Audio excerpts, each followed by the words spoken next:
28 mars 2026, peuple d'Afrique, recevez nos salutations. Les dirigeants mauritaniens commencent à dépasser certaines limites.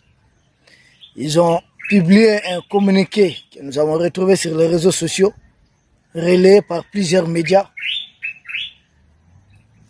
accusant les Mali de faire disparaître tout simplement. Quand j'ai dit faire disparaître, il s'agit d'éliminer, neutraliser, comprenez un peu le vocabulaire utilisé, pour ne pas dire mettre à mort simplement leurs ressortissants en territoire malien, mais selon eux, très proche de la frontière mauritanienne. Il y a quelques jours de cela, à travers certains médias français, nous avons vu encore relayer une certaine propagande appelant les éleveurs mauritaniens à s'éloigner, à quitter le territoire malien. J'ai dit, mais jusque-là, les éleveurs mauritaniens étaient au Mali, nous on ne les savait pas. Pourquoi? Parce que les autorités du Mali avaient déjà l'année dernière pris un communiqué pour interdire ces pâturages de la Mauritanie vers le Mali, cette transhumance. Interdire pour raison de sécurité. Parce que c'est des zones d'opération. Les terreurs, souvent, quand ils volent du bétail à nos populations, ils amènent ça de l'autre côté de la frontière. Souvent, vous avez du mal à distinguer quel est le bétail volé, quel est le bétail qui n'a pas volé. Parce que vous n'avez pas les propriétaires qui suivent les voleurs partout.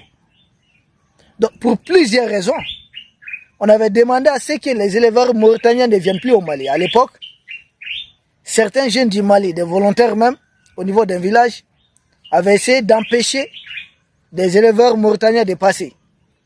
Ça n'était suivi même, qu'on va dire, une querelle entre ces Maliens et même des Mauritaniens qui seraient même venus au Mali étant armés, d'après ce qui nous a été rapporté.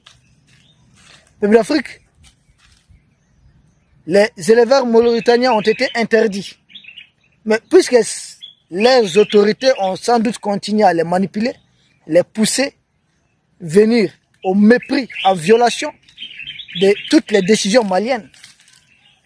Donc je pense maintenant, ces dirigeants mauritaniens sont en train de se réveiller, en train de demander à leurs éleveurs de quitter les territoires maliens. Ce qui est très grave. Est-ce qu'il s'agit d'éleveurs ordinaires? Nous savons que la base de repli des terreurs, c'est les territoires mauritaniens en grande partie. C'est pas moi qui l'ai dit. Il y a un reportage d'Al Jazeera qui l'a dit. Il y a un reportage de documentaire Art qui l'a dit. Et il y a des terreurs, d'ailleurs il n'y a pas longtemps des terreurs et complices qui ont témoigné publiquement, c'est en langue bambara, sur la télévision publique du Mali ou l'ORTM. Certains de ces terreurs disaient être soignés en territoire mauritanien. Et il n'y a pas longtemps, certains de nos FDS qui ont été enlevés, il n'y a pas longtemps, certains de nos militaires, deux militaires notamment, qui voyageaient en civil, puisqu'ils n'étaient pas en mission. Comme tout militaire, si vous n'êtes pas en mission, voilà, vous faites votre travail quotidien, c'est-à-dire vous menez votre vie sociale. Et c'est dans un bis que ces militaires ont été enlevés. Moi, est-ce qu'ils ont été détenus en territoire mauritanien? Il y a tellement de preuves comme ça. Les terreurs qui essaient de nous attaquer, si souvent, ils trouvent refuge du côté de la frontière mauritanienne, en territoire mauritanien. Il n'y a pas longtemps, nous avons mené certaines opérations, je ne dirais pas davantage. Et de l'autre côté, de la frontière Ivoire-Burkina, c'est la même chose. Les terreurs, nous savons où ils se replient.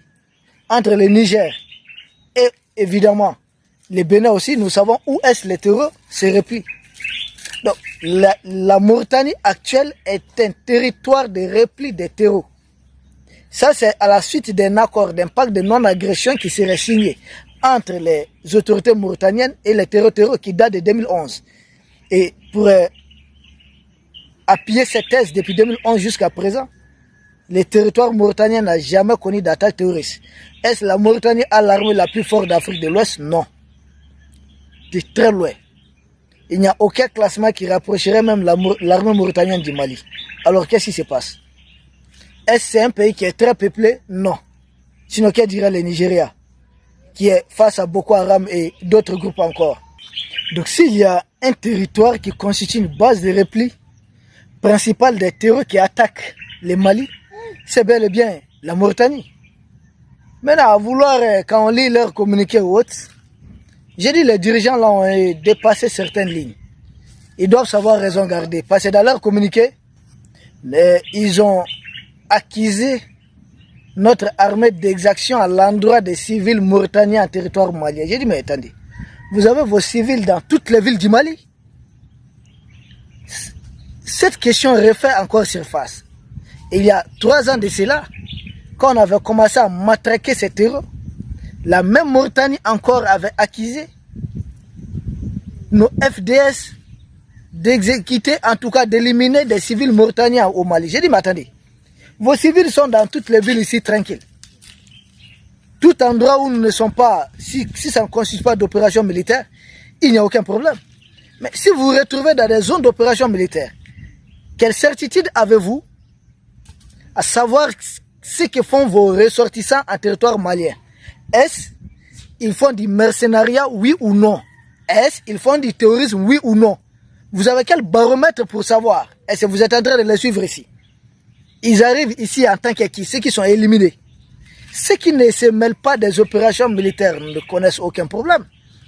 Mais s'il y a des gens, vos ressortissants, sachant qu'ici c'est une zone de combat, une zone rouge où nous sommes en train de traquer les terreaux venant du territoire mauritanien, si certains d'entre eux aiment aller se retrouver à cet endroit précis, et vous avez le kilo d'accuser notre armée de commettre des... Attendez, c'est sérieux ça?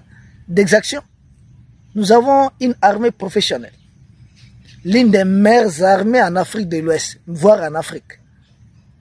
Une armée qui sait distinguer cibles militaires des civils. Nous ne sommes pas comme des terreaux avec qui vous avez signé un pacte, vous avez pactisé. Ce sont vos terreaux là. Quand ils viennent agresser les civils maliens, ils se replient chez vous. Et se promènent là-bas tranquillement. Ils sont même soignés, pris en charge. Ils mettent leur famille à l'abri là-bas.